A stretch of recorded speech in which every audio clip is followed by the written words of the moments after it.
Hello everybody, welcome back to another episode of The Casual Criminalist. Today, Brandon Clark, Instagram's obsession killer. Oh my, it's going to be a relatively recent one, isn't it? Instagram and all. Thank you to Matthew who wrote today's episode. My name is Simon, I read it. That's the format of the show. It's true crime, it's casually done. I read it, Matt writes it. Let's go.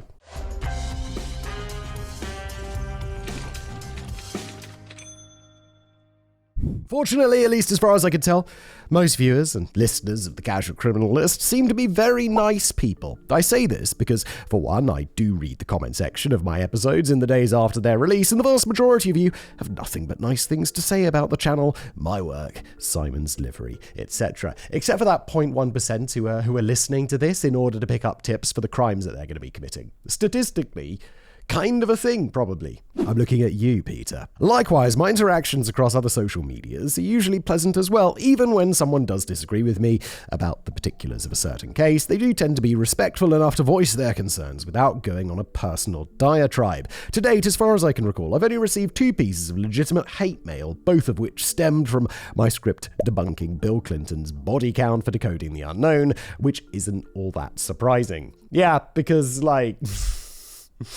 It's a conspiracy theory. You're going to have the crazies. I would say the vast majority of hate mail I get is from crazy people, and then the rest of it is just from hateful people. That's kind of the breakdown. For this, Simon deserves quite a bit of credit because cultivating a respectful online audience is no easy task and not everyone is capable of doing it. I didn't do it intentionally. I mean, I'm very grateful that I have. My hate mail is pretty low. It's pretty low. The number of mails I get of people just telling me that they're having a great time listening to my stuff or watching my videos is vastly outweighs the nasty stuff. And I don't know, I didn't make any effort to do this. I'm just very glad that that's the way it shook out. There are many creators who, either through their own actions or simply because of who they are or the content they produce, seem to be magnets for followers with certain negative social inclinations. Yeah, that's true. I don't know, maybe I'm a pretty positive person in general. I feel like I've got a pretty sunny outlook on the world, even though I make a true crime podcast where it's just illustrating the most fucked up people in society. But I think generally I got a pretty sunny outlook, and I think that generally attracts people who also have a pretty sunny outlook, which is nice.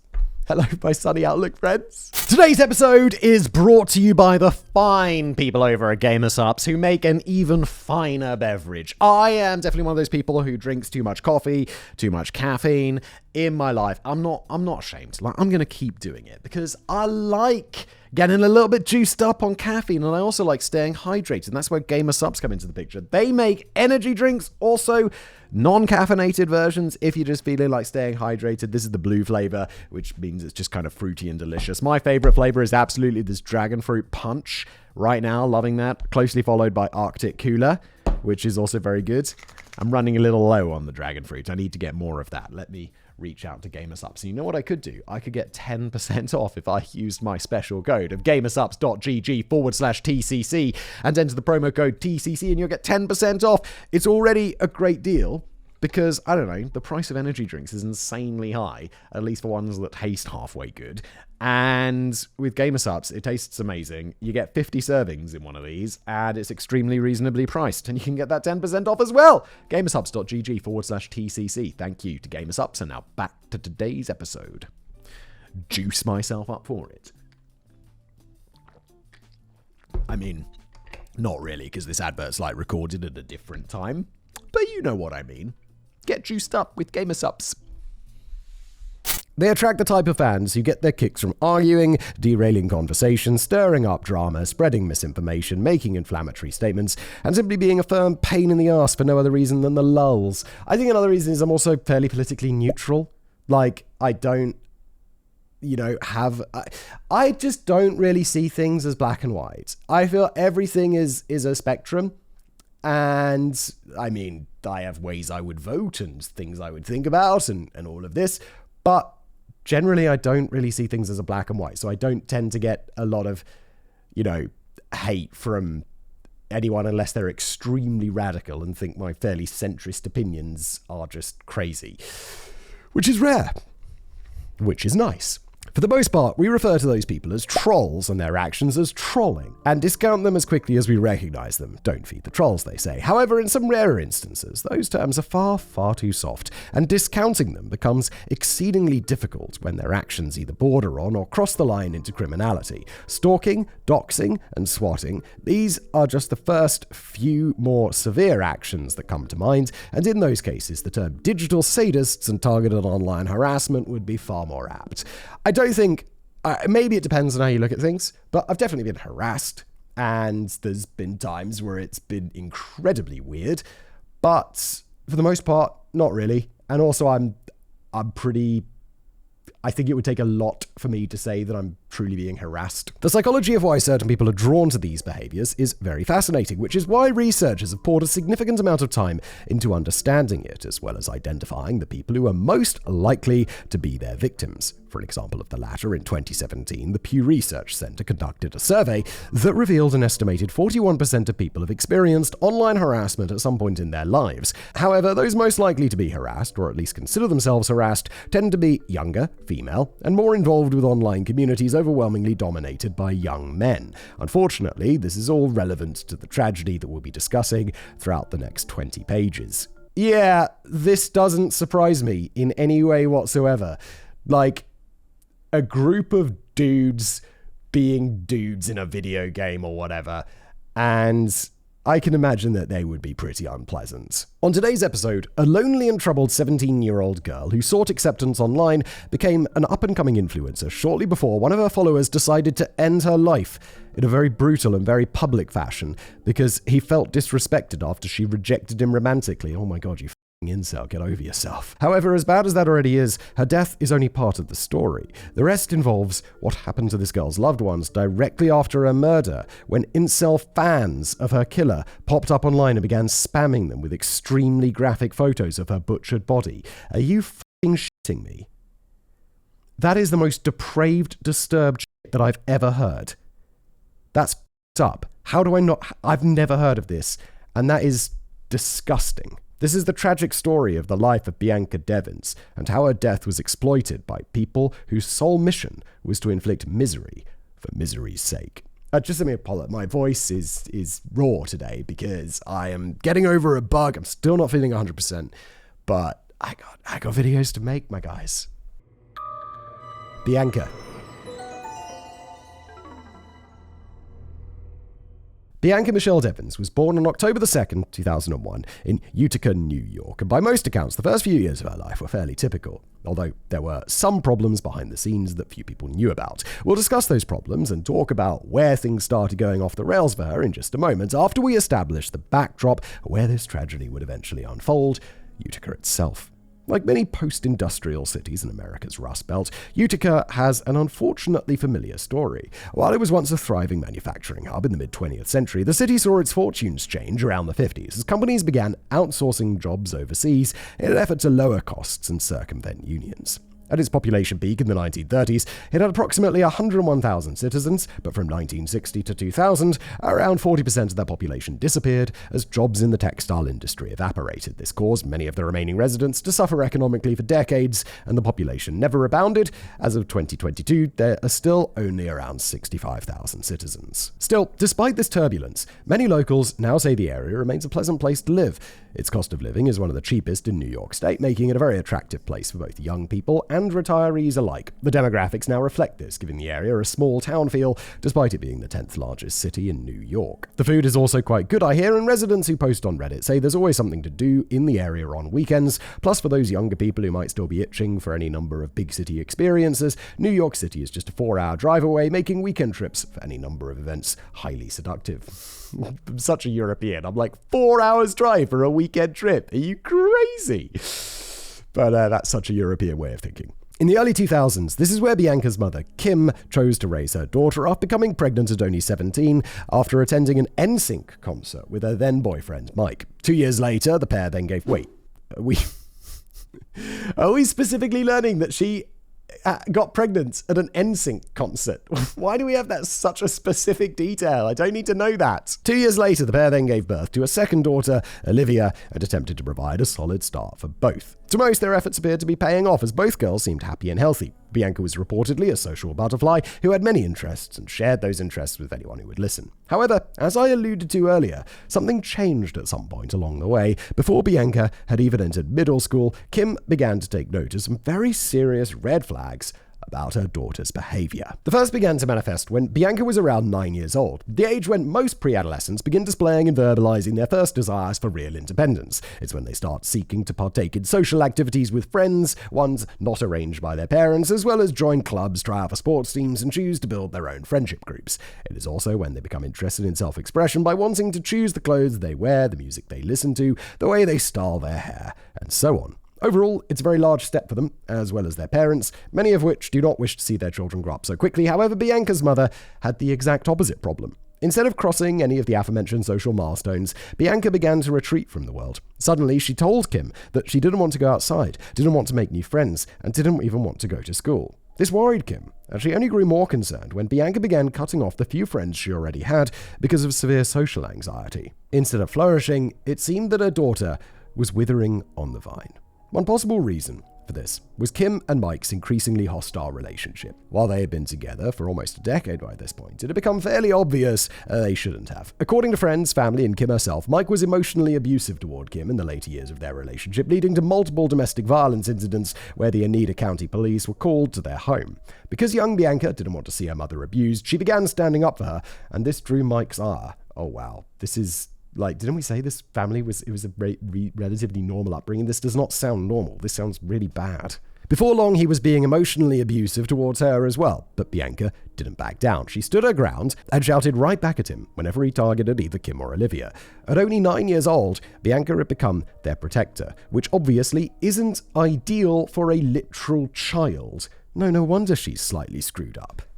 Don't fuck up your kids. It's rule number 2. Come on. Seeing how this was obviously affecting Bianca, Kim then did something we rarely see on this channel. She took several steps to try and right the ship before it was too late. First, she and Mike ended their relationship. Then she took Bianca to a therapist, hoping that they could do something to help her. This was the textbook right move. Yes, absolutely. I mean, the text move is don't fuck up your kids. But if something's going... don't fuck up your kids. The dad is the one who's fucking this shit up, right?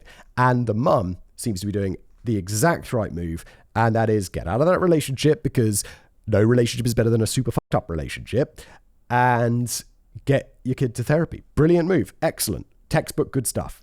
Yet Bianca's social anxieties continued to worsen as time went on, and nobody in the family, including Bianca's grandfather Frank, who stepped in to help when Kim and Mike's relationship ended, could realistically do anything. And puberty was about to make everything much worse for everyone. At that point, I think another good move, try a different therapist. Try a psychiatrist, maybe, about the social anxiety. Maybe there's something they could do for that. I know they're only 9, but it's worth having a talk. As Bianca neared high school, she began showing signs of real serious long-term mental illness. Not only did she continue having trouble making friends, but she also struggled to regulate her emotions, lashing out at teachers multiple times, and she began developing eating disorders like bulimia and started becoming easily overwhelmed by the people and things around her.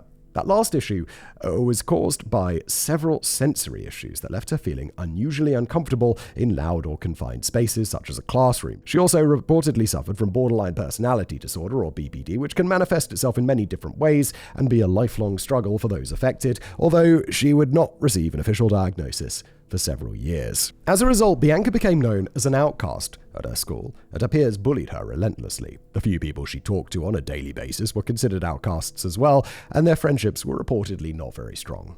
For Kim and the rest of Bianca's family, reports of these issues continued to concern them, but there was still realistically nothing more they could do. The Devins family were not rich by any stretch of the imagination, and Mike had effectively disappeared not long after his and Kim's relationship ended, which was probably for the best anyway. Yeah, I'm sorry, I forget about that.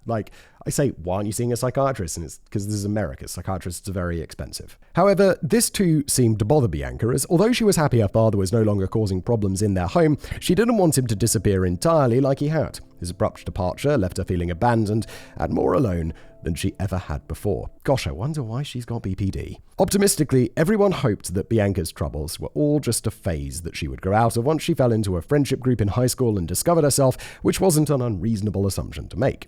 While she certainly struggled daily, there were still remnants of the old Bianca to be found. She was still very passionate about the things she enjoyed, like art, photography, video games, anime, and so on, which they thought made her anything but hopeless. However, things were about to get much worse before they got better, as Bianca found herself in possibly the worst place any child can ever stumble into.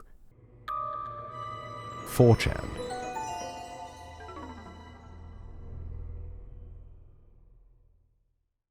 If you've been online for any amount of time whatsoever, you likely know 4chan for at least one of a dozen different reasons. Not only was the site responsible for popularizing many internet memes that defined my childhood, including lolcats, chocolate rain, rage comets, pedo bear, and even the Rickroll, but they've also continued to be at the forefront of internet culture ever since, for better or for worse. I feel for better or for worse is the best way to describe 4chan, because I swear half the time 4chan's brought up, I'm like, that's fucking awesome. Where they're like trolling some piece of shit on the internet and like ruining someone's life who thoroughly deserves to have it ruined. At other times, it's like, what the fuck, 4chan? Why are you doing that?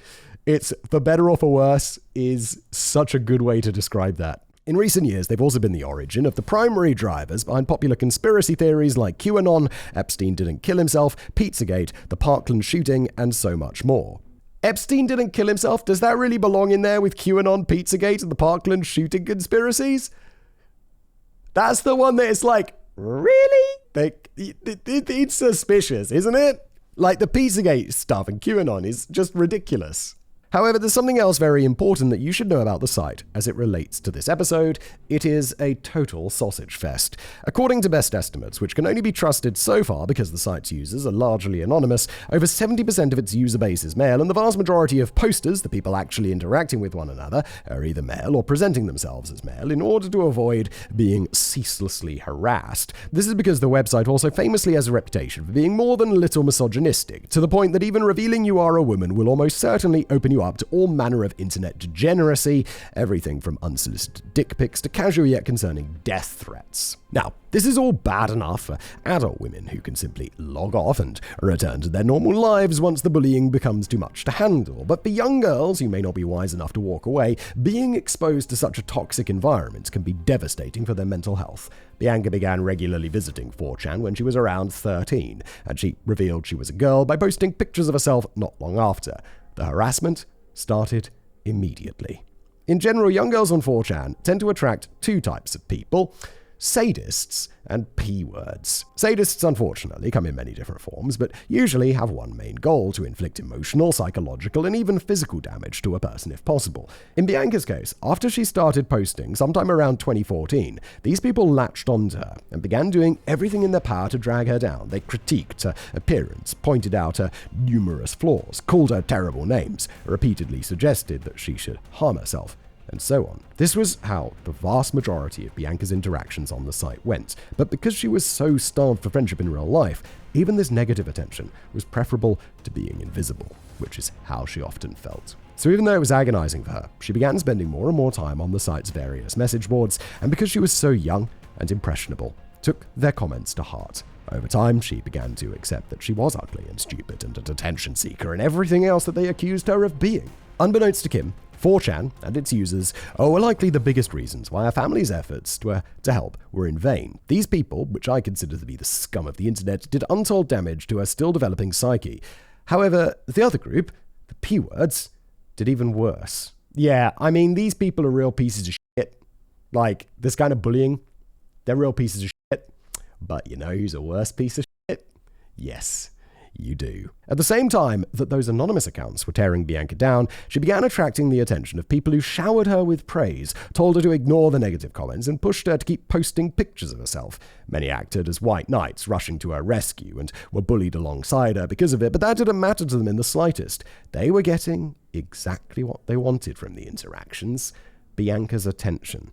In private messages on Instagram and Discord, two other places where Bianca opened accounts during her junior high years, she would connect and chat with these men regularly, which allowed them to continue to groom her. Some of them sent her real-life gifts and presents on special occasions like her birthday, and she would sometimes send them explicit pictures of herself in return. In New York, it was illegal for both her to send those photos and for the men to receive them. But the law did little to deter anyone involved, and Bianca soon found herself juggling multiple online boyfriends, many of which were just predators in disguise.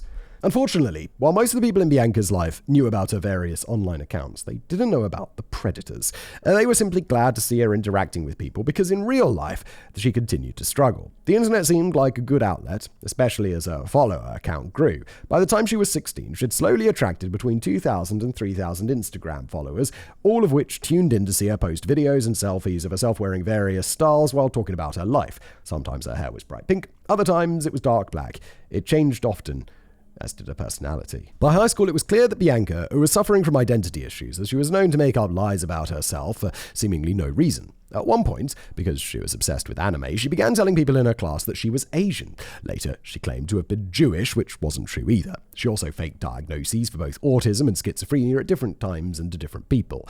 Bianca's grandfather once again viewed all of this as normal teenage angst. In a 2024 documentary, he revealed, he once joked, 14 is not an age. It's a diagnosis. I think, yeah, it's like people struggle with their identities, of course. People find themselves. You can't find yourself unless you go looking. Who am I? And it seems like she's looking. Sure, calling yourself Asian or Jewish when you're not Asian or Jewish is weird. But look, we've all done cringy things in the past as we're on our journey to find ourselves. I mean, I've never called myself Asian, but everyone's done cringy shit. It's okay. It's normal. However, he and her entire family were about to start taking Bianca's problems much more seriously. The runaway.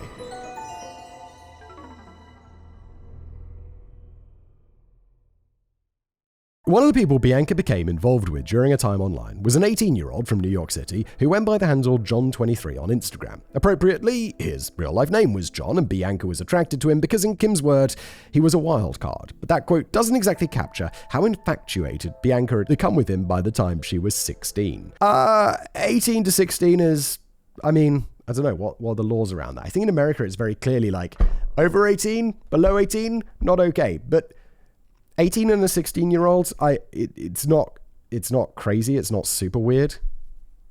I don't think. Right? To Bianca, John was the most interesting person she'd ever met. He lived in Long Island, went to wild parties, did drugs, knew people who knew people, and was cool, funny, and altogether different than anyone she'd ever met in Utica. He was also head over heels in love with her, or so he claimed, and this caused her to drop all her other online boyfriends in order to focus solely on him. He reportedly responded by doing the same, and before long they were inseparable, messaging each other all day and late into every night. Eventually, they even made plans to meet up and begin dating in person. Now, it might shock you to hear this, but Kim wasn't completely against this idea, at least at first, but only because Bianca hadn't told her about the drugs and partying and so on. Of course she had. This is just so far some typical teenage shit. Yes, John was legally an adult and Bianca was legally a child, but they'd met and started online dating when John himself was still underage. He was 17, Bianca was 15, which made their relationship not only legal in New York, but also morally acceptable to most people. Yeah, it's morally acceptable to me, I think. Kim told Bianca that she could start seeing John, but only after she introduced him to the family. This textbook shit. This is very good. Both Bianca and John then agreed, and John drove the 4 hours to meet Kim and Olivia and Frank. Overall, this meeting went well. John had cleaned himself up, hiding the more unsavory parts of his personality and coming across as a decent kid. Yes, again, completely reasonable. Of course you'll hide the more unsavory parts of your personality. You don't go around to your potential girlfriend's house and are like, no, I almost didn't make it down because I was so drunk last night and then I got high this morning. You just play it straight. You're probably not a bad guy. You are a bad guy. Unless it turns out that you ended up murdering someone. In which case, you are. But I don't know, I don't think so. All of this seems totally fine so far. Bianca's family couldn't really understand why she would want to date someone who lived so far away, but assumed he was just as lonely as Bianca was. They thought John and Bianca would be good for one another, but their assumption could not have been more wrong. Oh, okay. Behind the scenes, John was a manipulator who had been working for over a year to sink his hooks deep into Bianca because he wanted full control over her. Oh, well, this went from quite nice to creepy very quickly, didn't it? Even though he was not one of the 30-something-year-olds spamming her with dick pics on Instagram, he was still a predator whose primary goal was to insert himself into every facet of Bianca's life and wrap her in metaphorical chains. And his efforts all came to a head on a morning in August of 2017. That year, Bianca's family awoke to find a note on her bed that read, "Don't worry, Mum, I'll be back." Beside the note lay Bianca's switched off cell phone. For Kim, seeing the abandoned cell phone felt like a bomb had just been dropped on the house and everything was suddenly chaos. She was nearly frantic. However, Bianca's grandfather, who had been a volunteer for the Center for Missing and Exploited Children for years, knew exactly what to do. He called several of his contacts to get the ball rolling on a missing persons case and then began searching Bianca's phone and Instagram message history to find out who she'd been in contact with recently. These guys are very good at doing the right thing. This is very, very good. Some of her online friends then pointed her toward John. Frank got no response when he messaged John, but John's father did respond. He confirmed what Frank and Kim already suspected. Bianca was in New York City. Immediately, Kim, why would you just not, even if you just take your cell phone. Turn it off, that's fine, and ignore the calls from your parents if you want. But why wouldn't you take it with you so you at least have the option of having it, right? Immediately, Kim jumped in her car and drove down to both pick Bianca up and give John a piece of her mind. When she arrived, Bianca practically had to be dragged back, kicking and screaming, and John was not happy either. On their ride home, Kim asked Bianca what the hell she was thinking, and this is when she first started to understand just how manipulative John had been. Not only had it been his idea for Bianca to run away to New York to be with him, but Bianca had initially tried to refuse and only agreed after he threatened to purposefully overdose himself if she did not agree to stay with him. That's fucked up. Shocked, Kim then desperately tried to get Bianca to break up with John, but Bianca kept saying that she would not abandon him. Yeah, this is the thing. As an 18-year-old, or a 16-year-old, sorry, you don't really... I feel like it might be hard to see the bigger picture of what's really going on because you just have less life experience with this kind of manipulation. And a parent or an older person can just immediately see through this and be like, this is this. And the younger person will be like, I don't believe you, it's not this, it's this. And it's going to be really hard to change someone's mind like that. Kim tried to cut contact between them by confiscating Bianca's phone, but Bianca and John kept finding ways to contact one another over the next few weeks. Yeah, it's 2017, of course they're going to find a way. In defiance of Kim's wishes, their relationship did not end after this runaway attempt, and several months later, Bianca ran away a second time. Evidently, John had once again manipulated her by threatening to harm himself. At this point, both Frank and Kim knew something had to be done, but like they had been since Bianca first started displaying signs of behavioral and psychological issues, both were at a complete loss about what specific actions to take. Therapy still wasn't helping, encouragement wasn't helping, punishment didn't seem to affect her, and the more they tried to intervene in her and John's relationship, the more she withdrew from her family. Even Olivia, whom Bianca continued to be protective of, couldn't get through to her. She had built a wall around herself, and only John seemed to be allowed in. This was John's plan from the very beginning, and it had worked. What's John's endgame here? Why is he doing this? Fortunately for the entire Devins family, one of the features of young love is it sometimes randomly implodes on its own, and that's what happened in this case, although that process would be painfully slow and extraordinarily messy. Everything started going downhill for the couple after Bianca was dragged home the second time. Now, instead of being inseparable, a hot or cold relationship formed. When times were good, Bianca and John talked to one another non-stop, but when times were bad, Bianca didn't even want to hear his name. Although it is not known exactly why this happened, the frustration over the constant volatile state of their relationship turned Bianca against John, and this is when she decided to call the whole thing off. She told him she was tired of being controlled and manipulated and wanted to live her life free of him. Kim was elated by this, but John didn't take it well at all, and his next move sent their family spiraling further into chaos. At first I was like, John seems alright, and now I'm like, and then I went to like, John seems like a bit of a piece of shit. And then I'm like, wait, what's John gonna do? In Bianca's Discord server, another place the pair interacted regularly, John released an explicit video of himself and Bianca having sex. No f***ing shot. Holy shit, dude. He then started messaging people Bianca knew to bring attention to the video, and to everyone's horror, it was downloaded and saved by several people before it could be deleted. Wait, this is surely very illegal because she's underage. This is like prisonable illegal. Get the police on this. This was the straw that broke the camel's back and sent Bianca into a full-blown meltdown. Now, the weeks and months following the release of the video are very messy, with the exact details of what transpired not public. But to make a very, very long and mysterious story short, Kim has summarized it in various documentaries and interviews. Basically, she attempted to have John arrested for creation and distribution of child pornography, but was forced to settle for a restraining order after Bianca refused to cooperate with the police's investigation. Oh, you should have... Why wouldn't you cooperate? This guy's manipulative hooks in her that he releases. What do they call this? There's a word for this. Not sextortion. Revenge porn. Thank you, brain. We got there eventually. Like, the fact that he would do that and then she's still like, no, I don't want to pursue charges against him. It's kind of like, that's fucked up. Somehow, between the time Kim and Bianca filed the complaint and when the police started investigating it, John had gotten to Bianca and convinced her the charges would ruin his life unless she backed off, and she had agreed to stop cooperating. I mean, they would ruin your life. And honestly, you deserve the consequences of that. The police were then forced to drop the case, and Bianca and John then got back together. Bruh. Thus landing everyone exactly where they started before the attempted breakup, except for this mega f***ed up episode. What the f***? Furious at how things had turned out and determined to keep Bianca away from John, Kim then took the drastic step of submitting a PINS petition to her local Utica courthouse. For those unaware, like I was and me, PINS stands for Persons in Need of Supervision, and it is a petition that can be filed in family court by parents of out-of-control children and teenagers who they believe need government supervision. If this petition is then approved, it allows the government to restrict a child's movement in a manner similar to house arrest, as if they had committed a crime. Although, as stated, this process is solely voluntary at the request of a parent, not the result of a criminal conviction. Once Kim's PINS petition was granted, Bianca was then pulled from school, fitted with an ankle monitor, and ordered to remain inside her home at all times. To help Bianca keep up with her schoolwork, Kim then hired a tutor for her, while also confiscating her cell phone once again. She hoped with all of these restrictions in place, Bianca would come to her senses. However, this didn't work. Bianca cut the ankle monitor off and ran away to John for a third time. After this, the Devins family was wholly at their wits' end. Their only remaining option was the nuclear option.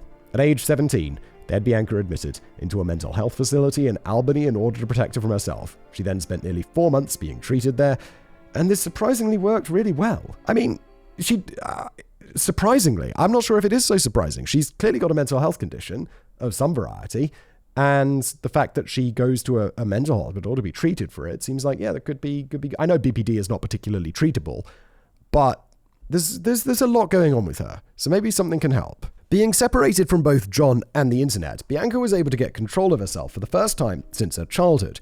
During this stay is when she first was formally diagnosed with borderline personality disorder and given the tools to cope with her issues. It was also, am I thinking of which is the one that's resistant to treatments? Maybe it's the narcissism disorder. I thought it was BPD, borderline personality disorder, was resistant to treatment. But maybe it's not. Maybe I'm wrong.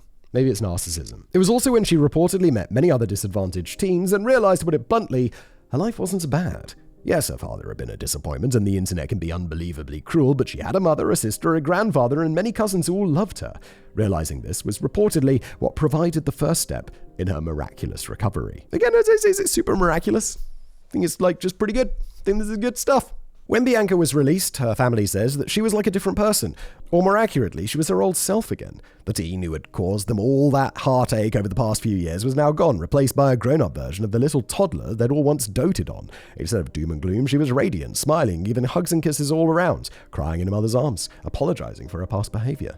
Seeing this remarkable change led Frank and the rest of the family to adopt and repeatedly use the light-hearted phrase, Bianca's back. Along with her, Bianca's optimistic outlook returned as well, inspiring her to get her life back on track and right a few wrongs. First, she blocked John completely. Excellent stuff. Then she cut off several other toxic people, graduated high school, and cleaned up her social media accounts. Again, excellent. From this point, instead of the morose defeatist content that had occupied her time in the lead up to her breakdown, she began releasing motivational messages and memes while making videos talking about her mental health recovery. This allowed her followers to witness the same remarkable change as her family, causing many of them to reach out to both congratulate her and ask for advice on how they could help themselves like she had. As she always had been, Bianca was more than happy to engage with them, and this led to several of her longtime friends experiencing a similarly miraculous transformation. Now Bianca had become an influencer, in the most positive sense of the word. It's all very nice. Excellent. According to her friends, family, and followers, the domino effect Bianca had on people around her also helped her realize something new about herself. She really liked helping people, and she was good at it. Thus, although she had previously been determined not to continue her education after high school, she quickly decided to change course and pursue a degree in psychology from the nearby Mohawk Valley Community College. She now wanted to spend her life helping teens who had suffered as she had, and by summer was scheduled to start classes. However, she would never get the chance, unbeknownst to everyone. One of the people Bianca had attracted since her transformation was about to replace John, as well as end Bianca's life before it truly began. Brandon.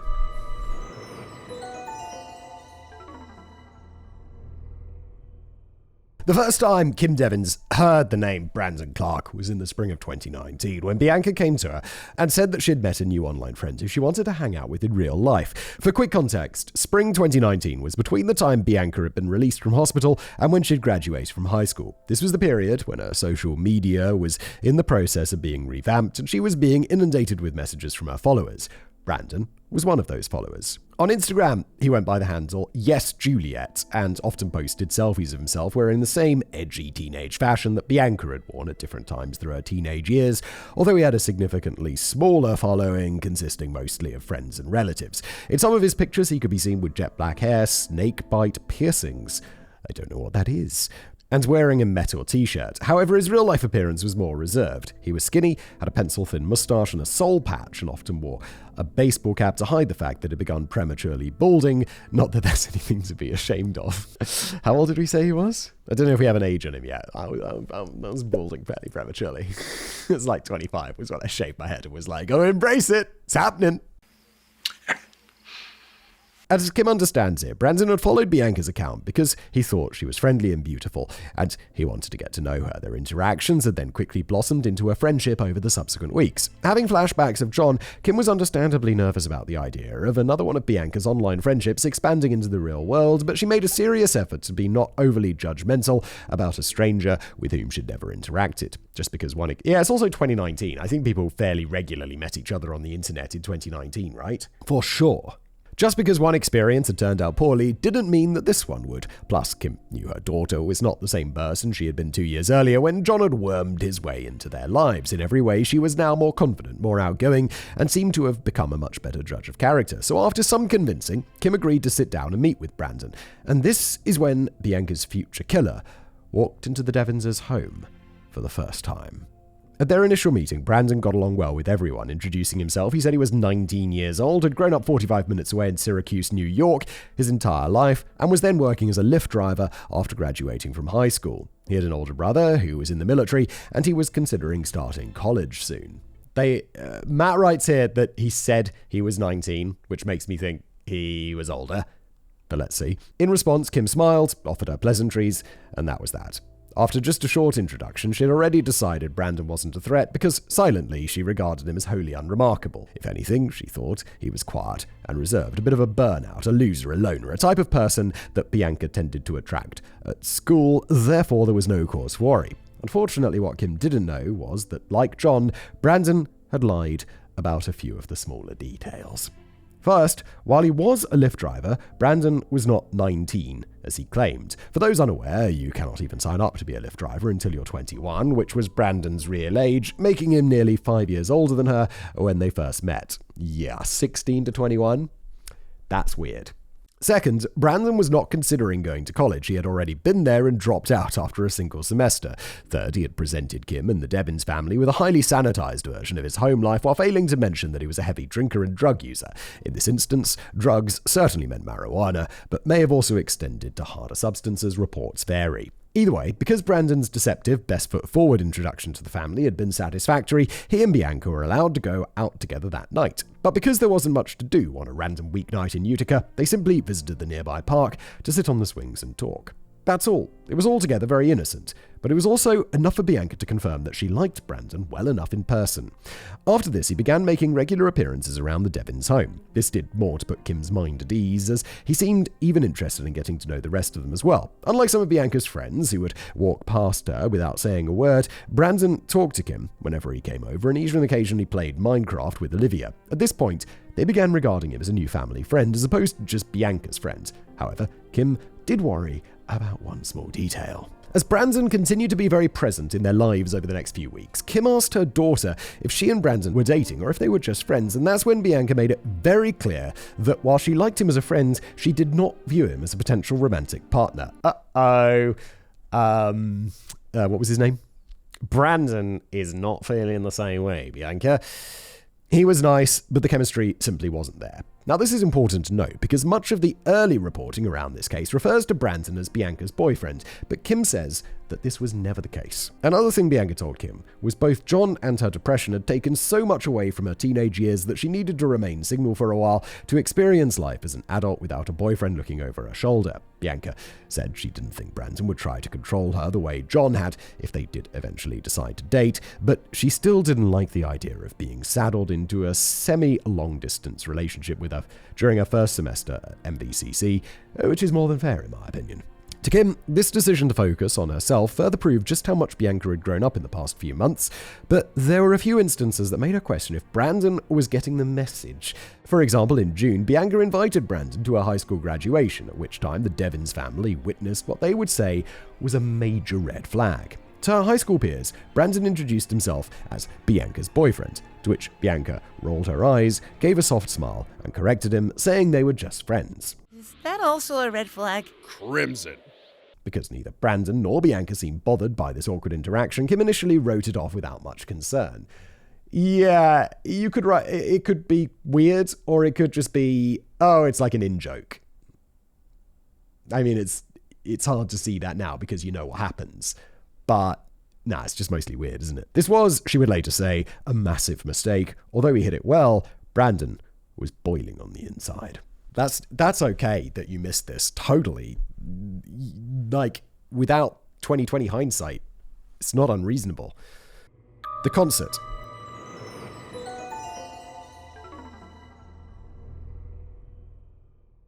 Unbeknownst to even Bianca herself, Brandon's feelings for her were much stronger than he let on. In secret, he was borderline obsessed with her, to the point that he reportedly devoted hours every night to stalking her Instagram page, the Discord servers she was active in, and anywhere else she hung out online. Like he had done in person at her graduation, he would often tell people that they were dating, attempting to shoo away other potential partners and so on, but this did not work. To Brandon's dismay, by sometime in July, Bianca had made another friend online who had been stealing a lot of attention away from him. This person's name was Alex, but because Alex was not responsible in any way for what we're about to discuss in this section and doesn't need to be associated with this crime more than he already is, I'm not going to go into his backstory, nor will I be revealing anything else about him. Just know that, unlike Brandon, Bianca was interested in Alex romantically, and while she still didn't want to date anyone seriously at that time, she was interested in meeting him in person. To do this, they made plans to meet up at a Nicole Dolenganger concert in Queens. Brandon agreed to go along with her to be her ride home. On July the 13th, 2019, Brandon, Bianca, and Alex all visited the concert together. Brandon, what the fuck you up to, dude? Like, get the message, my dude, come on. They were captured on security footage, standing and talking, and things seemed amicable at first. But as the night progressed, Bianca pulled out her phone and began sending messages to her other friends on Discord. She told them that she liked Alex, and during the concert itself, Bianca held Alex's hand. Then she kissed him. That was all that happened between them, but it was enough to send Brandon over the edge. Once the concert had ended and Bianca and Alex had said their goodbyes, Bianca turned and climbed into Brandon's car. They set out at around 11:30 p.m. With no traffic, they'd be back in Utica by no later than 4 a.m., which is what she told Kim. However, she would never arrive. As Brandon drove, Bianca continued to message her friends, telling them about her night, about Alex, about the kiss. But she stopped when it became clear there was serious tension in the air. She asked Brandon what was wrong, and this is when he made it very clear just how angry he was about the kiss. He told her he felt used because she'd asked him for a ride solely to meet up with another man, which he thought was both disrespectful and possibly malicious. She was rubbing a new relationship in his face after refusing to give him a chance. Bro, get the fuck over yourself. You don't have to do any of that. This is your choice, my dude. Wake the fuck up. At this point, Bianca reaffirmed that they were not dating, that he had no right to try and dictate who she hung out with, and that he could have refused to give her a ride if doing so made him uncomfortable. Exactly. Brandon did not like this reasoning, and a short heated argument ensued that upset Bianca and soured the drive home. We know this argument happened because she messaged her Discord friends about it. With physically nowhere to go and hide, Bianca eventually climbed into the back seat, telling Brandon that she wanted to be alone. He then turned up the radio, and because it had been such a long and exhausting day, Bianca was asleep in no time. This is reportedly when Brandon finalized his decision to end her life, something he'd been debating doing since long before their trip. That's fucking psycho, dude. This guy's a straight psycho. At around 3:30 a.m., Brandon's SUV arrived back in Utica, where he then turned down a back road that led deeper into a heavily forested area. Bianca was still asleep when he stopped the vehicle and got to work. On the dashboard, he set up a camera pointing toward the back seat. Then he withdrew a large black-handled knife that had stashed underneath the seat for this very moment. Why are you filming this? Don't film your crimes. What the fuck? When Bianca awoke, Brandon was on top of her. He was holding her down, first trying to sexually assault her, then bringing the knife closer to her neck. The camera captured him sawing away at her. And she stopped struggling not long after. At only 17, Bianca was dead.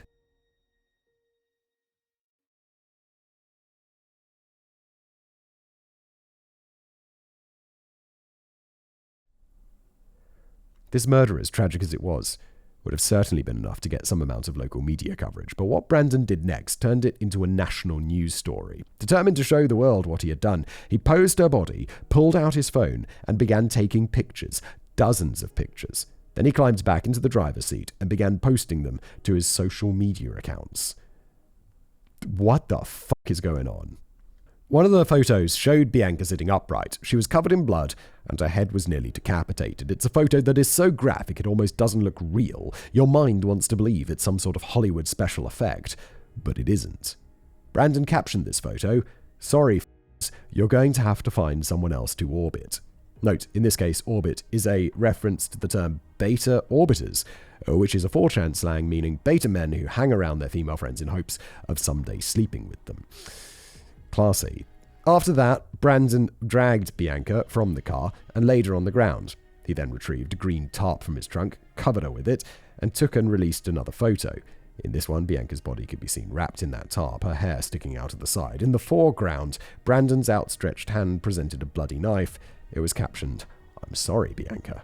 However, Brandon was in no way sorry, he was gloating. On Snapchat, he then sent out another barrage of photos, quoted song lyrics, and told his followers to subscribe to PewDiePie, the same phrase that the Christchurch shooter had said 2 months earlier before live-streaming himself committing a mass shooting spree that left 51 people dead and 40 others injured by gunfire. He then changed his Instagram bio to a memorial page reading 10/6/97 to 7/14/19. Then he dialed 911. "My name is Brandon. The victim is Bianca Michelle Devins. I'm not going to stay on the phone for long because I still need to do the suicide part of the murder-suicide." This call was obviously alarming for the emergency operator who received it, but as it turned out, the Utica County Police were already vaguely aware of what Brandon had done to Bianca because they'd already been contacted by 2 separate people from Bianca's Discord group. Both of these people had seen the photos, reverse image searched them to make sure they were not from a horror movie, and then came to the conclusion that they were genuine. When an officer pulled up behind Brandon's SUV at around 7:30 a.m., approximately 3 to 4 hours after Bianca's death, they found a very disturbing scene. Brandon's SUV was parked at the end of an old dilapidated road. To its left, a bonfire had been built. By its trunk, the phrase, "May you never forget me," had been spray painted on the pavement in big bold letters. To its right, Brandon sat atop the tarp, covering Bianca's body, and there was a song playing, and he was live streaming. As the officer approached, he called out to Brandon, but backed away when he saw the hair sticking out from the tarp and the knife still in Brandon's hand. He then doubled back, calling for backup as he did, and this is when Brandon laid across Bianca's body, brought the knife up to his throat, and began to cut. Delivering the news.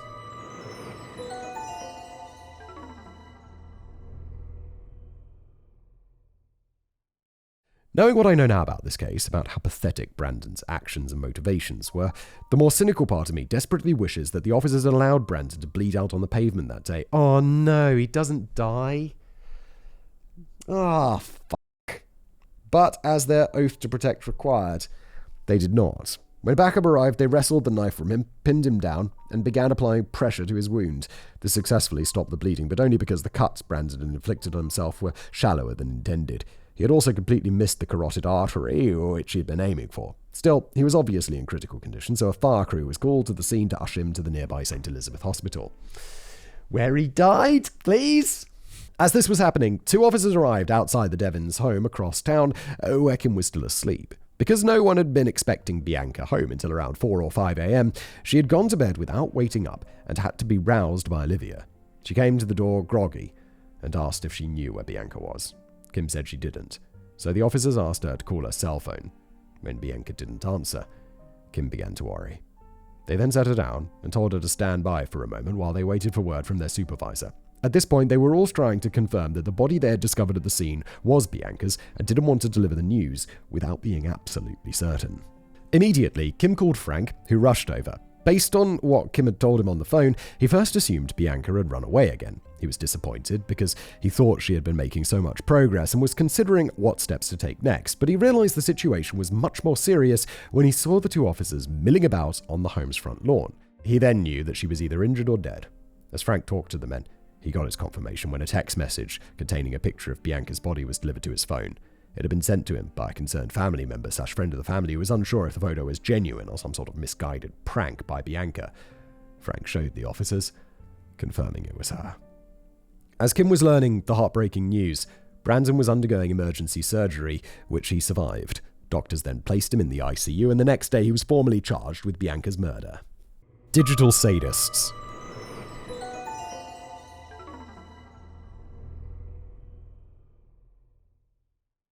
Obviously, it goes without saying that the worst part about today's episode was Bianca's murder, but as I stated in the intro, this episode is far from over. In the days that followed her death, as Kim, Frank, Olivia and everyone else in her life were just starting to grieve, Bianca's case began attracting attention online outside of her immediate friend group. This is because in addition to posting the pictures of Bianca's corpse, Brandon had also taken the time to dox her information, including her full name, address and phone number, allowing those photos to be easily tied to her murder. Very quickly, those photos began circulating on true crime forums, which spent a considerable amount of time speculating blindly about motive, which still causes confusion about the case to this day. However, they also found their way to incel communities on Discord, 4chan, Telegram, and many other dark places. Because Bianca had been so active on 4chan specifically, users recognized her and took great interest in spreading her story, or more accurately, they took great interest in sharing a warped version of her story that suited their worldview. Let me guess, somehow they're going to make her the bad one, and this guy a hero incel who deserves to rot in prison forever. Or maybe get the share. Was this in Massachusetts? Did we say, New York? Sorry, New York. They don't have the death penalty up there, do they? Shame. In now archived chats, which I've had the displeasure of slowly reading over the course of writing the script, they claimed Bianca was a promiscuous girl who had spent her teenage years having sex with anyone who so much looked at her. They claimed she had run away to meet up and have sex with all of her past online boyfriends like John while using people like Brandon as stepping stools. They said the real reason she wouldn't commit to dating was because he wasn't handsome and because she wanted to have unlimited sex in college without him to stop her. Accordingly, like they'd done with others in the past, namely Elliot Rodger, who Matt Grander covered in a past episode on this channel, they celebrated her murder and praised Brandon as the man who had dared to take a stand in defense of his own manhood. What manhood? He's a coward. They turned him into an incel folk hero, and they didn't stop there. Determined to get graphic photos in front of as many people as possible, they began making entire pages dedicated to posting them on mainstream sites like Facebook and Instagram. These pages did everything they could to get hashtag #YesJuliet trending across the internet, which, when clicked, immediately brought up the photos. Of course, Instagram and Facebook permanently suppressed the hashtag and the photo in both recommended feeds and search results, but only after at least a full day had passed. In that time, because people are inherently curious about morbid topics, millions of people are estimated to have seen or shared them. This made them impossible for the Devins family to ignore, but the sadists did not stop there. Some users went to sickening lengths to get those photos in front of the Devins family themselves. They sent them in private messages, spammed them in group chats, and used them as profile pictures on accounts that would often pop up in their recommended feeds. When Kim would find the photos posted somewhere, she would report them, but Facebook and Instagram rarely acted immediately. It usually took several days, and even then, that didn't stop them from being re-uploaded as soon as they were removed. Why can't Facebook, or whoever, just have as part of their ban it, they can ban a word, so I can go into YouTube comments and ban a word, right? Surely Facebook can be like, okay, well, because a photo is just data, they can be like, okay, this looks like these zeros and ones. If we ever see all of these zeros and ones or anything that is close to all of these zeros and ones, that photo cannot be uploaded. It's permanently banned from the platform. Why isn't that a thing? Surely they could just do that. This temporarily drove everyone in the Devins family off social media, as stumbling across those photos had become unavoidable. In an interview, Kim once said the following, quote, "I'm constantly on guard around social media. I never know when those pictures are going to be uploaded. It's just like you're re-traumatized every time you have to see that. I mean, that's my 17-year-old daughter. We have to see her like that. No one should have to continuously look at that." Frank said, "I can't understand the emptiness of someone's heart and the cruelty." Me neither, Frank. For the record, I have seen the photos, but I did not deliberately seek them out. They were unavoidable as I researched this case, proving that even in 2024 there's no escaping them, and they are just as horrific as you would imagine. Unfortunately, Bianca's family, who wasn't the only one suffering, Brandon's brother, who had no idea of Brandon's plans, was harassed to a lesser degree as well. He posted the following the morning Bianca was killed. Shout out to all the people who target someone's family and blame them for a person's decisions. Nothing better than waking up at 4 a.m. to find out your brother killed someone and tried to kill himself.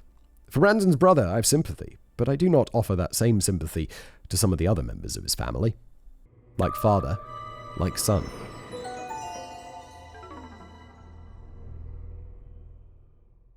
Following Bianca's very public murder, the media and online sleuths quickly began to pick up information about Brandon, specifically about his home life, and it soon became obvious that his childhood had been anything but ideal. Of course, I want to preface this section by acknowledging that what I'm about to say in no way excuses his actions, but Brandon's parents, specifically his father Jason Clark, had violated one of the cardinal rules of this channel. Not only were there reports of him being verbally and physically abusive all throughout Brandon's childhood, but he had also provided an exact template for Bianca's murder nearly a decade earlier. On January the 4th, 2010, when Brandon was around 12 years old, his father and mother, Michelle, were having marital problems. This was not unusual, as infidelity and suspicions of infidelity were constant strainers on their relationship, but this day was more intense. For some unspecified reason, Jason had gotten it into his head that Michelle was cheating on him, and this started an intense argument between them. Before long, that argument turned physical when Jason climbed on top of Michelle and began beating her. This prompted Michelle's mother, who lived with the pair, to rush to the phone and attempt to call the police. However, she wasn't able to make it in time. Jason jumped off Michelle and ripped the phone from the wall. Michelle then ran to him, attempting to stop him, and this is when Jason slammed Michelle's head into the wall several times before grabbing a kitchen knife and placing it against her throat. This is... Jesus Christ. After this, the Oswego County Police were eventually alerted and a standoff commenced. Local SWAT was called to attempt to talk Jason down, but they had little luck. Over the next 10 hours, Jason kept the knife against Michelle's throat as he shouted out the door, saying that he would rather die than be without her. He also forced Michelle to keep the officers updated by telling them there was a knife pressed into her jugular. Jason specified that she say jugular instead of throat to make sure everyone understood he was serious and capable of killing her. Michelle later stated that she truly believed she was going to die that day. He had a crazed, killer's look in his eyes. Fortunately, however, the standoff ended without bloodshed after Jason's resolve began to soften. Instead of killing her, he put the knife down, got onto his knees, and began begging for her forgiveness. Oh, bro, you're going to prison for a while, my dude. He then went and retrieved a blanket and wrapped her in it before releasing her to the police. At this point, the SWAT extraction team were able to swoop in with tear gas and apprehend him. For this little stunt, Jason took a plea deal and was given between 2 to 4 years in prison. Brandon then spent several years in foster care. Wow, 2 to 4 years seems quite light for something so intense. I guess that's why it was a plea deal. Now, to be clear, it has never been established that Jason's actions that day inspired Brandon's later crime, but the similarities between the two events are more than a little noteworthy. The knife, the throat, the climbing on top of her, the jealous motivation, wrapping Bianca's body, and so on. The biggest difference is that Brandon actually went through with the killing, whereas Jason did not. It's also worth noting that this wasn't the first or the last time that Jason would find himself in a standoff with the police. 2 years before this particular incident, in 2008, he had forced the police into a multi-hour standoff by positioning himself on a roof and threatening to take his own life. Then, as recently as March of 2024, he did the exact same thing when police attempted to arrest him for violating an official stay-away order that had been imposed by a judge on behalf of one of his victims from a previous crime. He was apprehended after falling 20 feet and sustaining serious injuries. When contacted by the media around the time of Bianca's murder, Jason said he never suspected Brandon could be capable of killing anyone. He also said his son was a good boy and that he had always had a stable home life. Press X to doubt. Jesus Christ. Stable home life. You're having a shit eat. What the fuck? Plea deal shenanigans.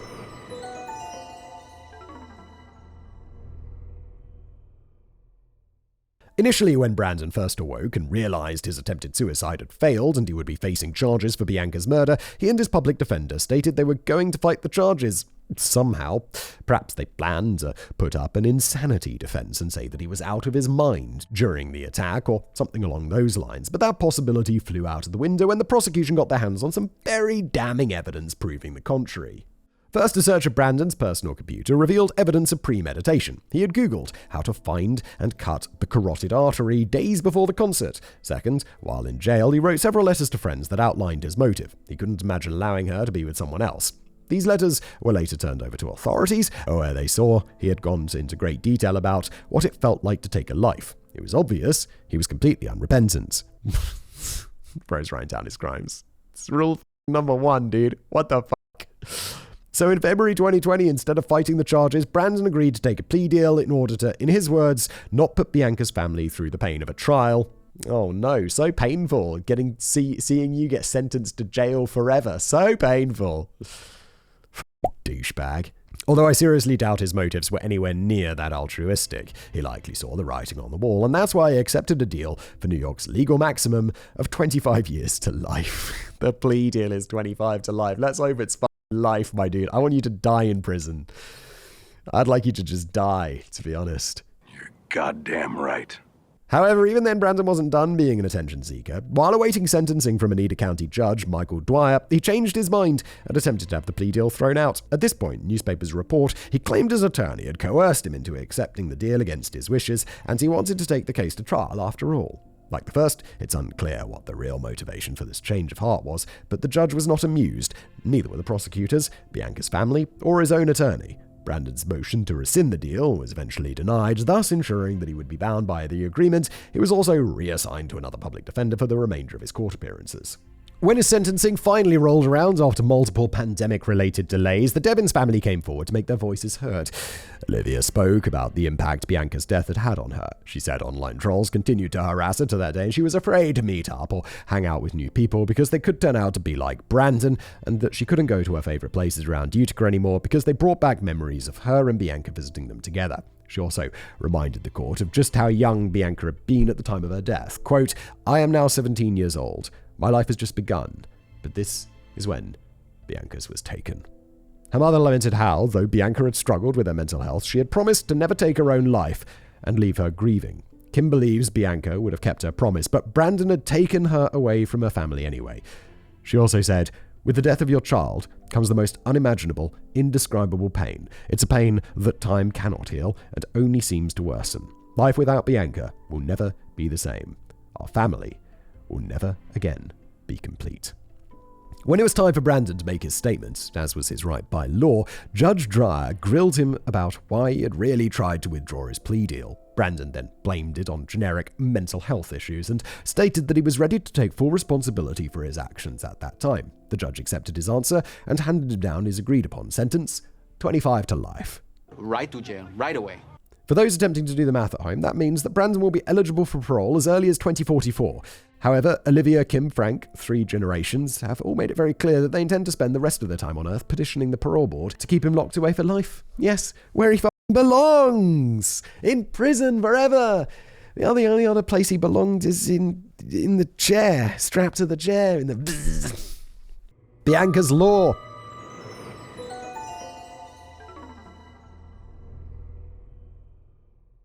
I began this episode talking about how much I appreciate the casual criminalist audience, and I stand by that praise. But if there's one thing that frustrates me more than anything about the true crime community in general, it's how harsh some commenters can be when it comes to judging people that they simply do not know. For example, on other YouTube channels and podcasts that have already covered this case, Kim has been repeatedly attacked by claims that she was a poor mother. Commentators have stated that Bianca should have been supervised more closely, that she should have never been allowed online unsupervised at 13, that she should not have been allowed to meet people from the internet or go to NYC alone with them when she was 17, etc. And while some of those criticisms are fair, others are not. And she certainly does not deserve to be harassed over them. If you're harassing her over that, that's insane. She lost her daughter, and she made decisions as a mother that are her decisions to make. So you can fuck right off with that. I'll remind you that Kim had given birth at 17, when she was practically still a child, and had spent the majority of her time raising Bianca and Olivia without their father present in the home. She had also done everything in her power to help Bianca during the lowest points of her short life when it became clear that she needed help. Yet, I said this multiple times, and I think Matt said it as well. These are textbook examples of the right things to do in these situations. So people can really fuck off with that. But some children are a handful, and that's putting it lightly. Plus, I didn't mention it earlier, but some outlets have reported Kim wrote to Bianca every week while she was in hospital because patients were not allowed to have access to the internet. Her peers reportedly remarked that this was unusual because many of them had not heard from a loved one since being admitted. Some had been there for months. This, more than anything, proves that Kim was not just dumping Bianca somewhere so that she didn't have to raise her, as some have ludicrously claimed. That's... like, what the f*** are you doing? How can you make that assumption? And let's not forget that Kim's efforts were not in vain. Bianca was well on the path to a happy and productive life when she was killed in a brutal fashion. Despite everything, Kim had succeeded in getting her help. Therefore, based on everything I know, she was not a bad mother. No, I could not have drawn that conclusion from what we've learned today. I'm very surprised that people do draw that conclusion. I apologize if I sound preachy. You don't, Matt, that's fine. But this type of thing really gets under my skin. I originally intended to make this a section of dismembered appendices, but decided to turn it into a rant to both defend Kim and blow off some steam after such a depressing and frustrating case. But even if everything I said has not been enough to convince you, know that Kim has also continued to fight for Bianca's dignity posthumously. Not only does she purposefully seek out Bianca's murder photos online, subjecting herself to them over and over in order to have them taken down, but she has also worked to stop the release of new photos. In 2021, while acting on behalf of Bianca's estate, Kim filed a lawsuit along with an injunction against Utica County to prevent them from releasing the contents of Bianca's cell phone. This was a direct result of Kim learning that two separate unnamed documentarians and a YouTuber who she believed was friends with Brandon had been provided previously unreleased content by the county via a New York FOIL request. That's a Freedom of Information law. Kim stated in the injunction that she believes that some of those photographs are pornographic in nature, but neither she nor her attorney has been allowed to access them by the county to confirm. Considering the circumstances, her biggest fear was that someone within the department would disseminate more nude or post-mortem photographs of Bianca, which would eventually make their way online along with the rest. She was trying to prevent that, as well as seeking damages of $150,000 for the photos that they had allegedly released. This lawsuit was unfortunately dismissed in 2022 for lack of subject matter jurisdiction and failure to state a claim, but the judge ruled that she was allowed to refile it, which Kim's attorney has stated they eventually plan to do. Furthermore, Kim has also publicly fought to have laws passed that would provide legal recourse for families of victims who have suffered harassment as she has. On September 21st, 2020, with the aid of New York Congressman Anthony Brindisi, Bianca's law was unveiled. It was signed into law in December of 2022 by Governor Kathy Hochul, making it a crime in New York to post, share, or publish personal images with the intent to degrade, harass, or abuse. That's an excellent law that should be more widely adopted. It also allows for private lawsuits against individuals and companies for such offenses. I'm surprised that such lawsuits weren't allowed previously. Wow. And speaking of private lawsuits, Kim has also stated she plans to sue Meta for allegedly failing to take adequate action in the aftermath of Bianca's death. Even in 2024, she alleges, when she finds and reports the photographs using their provided content moderation tools, the company is very unresponsive and does not act in a timely manner. As of the writing of this script, the lawsuit has not yet been filed. Thankfully, one of the ways Kim has been able to circumvent Facebook's alleged lack of action is by partnering by several people online who consistently upload and share photos of Bianca's artwork in order to help prevent the other sinister content from showing up in search results. This works to some extent by burying it, but it's not a perfect remedy. Lastly, Kim and her family have also started a local charity in Bianca's name, the Bianca Michelle Devins Memorial Scholarship Fund. It provides funds to support Utica high school graduates who are seeking to enroll in psychology child life program at Utica College, which was the program Bianca intended to begin less than a month before her death. So far, according to the official Community Foundation website, it has given funds to 2 individuals, both of which hope to someday work with and help children like Bianca. Can we just go back to the Meta thing for a second? Why can't Facebook block this photo from being uploaded? That doesn't sound hard to do. Why is that not done? Why is this still going up on Facebook? I'd like to see that lawsuit go forward so that we can find out what the fuck's going on, because that is just not good enough, Facebook. It's just not good enough. As for Brandon, he has given multiple interviews to multiple different media outlets since his incarceration, during which he continued to blame Bianca's death on past mental health issues and childhood trauma. Oh my god, no one cares, dude. Fuck off. He is now housed inside a New York State prison, where he will hopefully remain for the rest of his miserable life. Yes, please. Thank you very much, and that's the end of today's episode. I don't understand why that photo can keep getting re-uploaded to the same platform. Just ban the photo. What's so complicated? All right, that's the end of today's episode. Thanks for being here.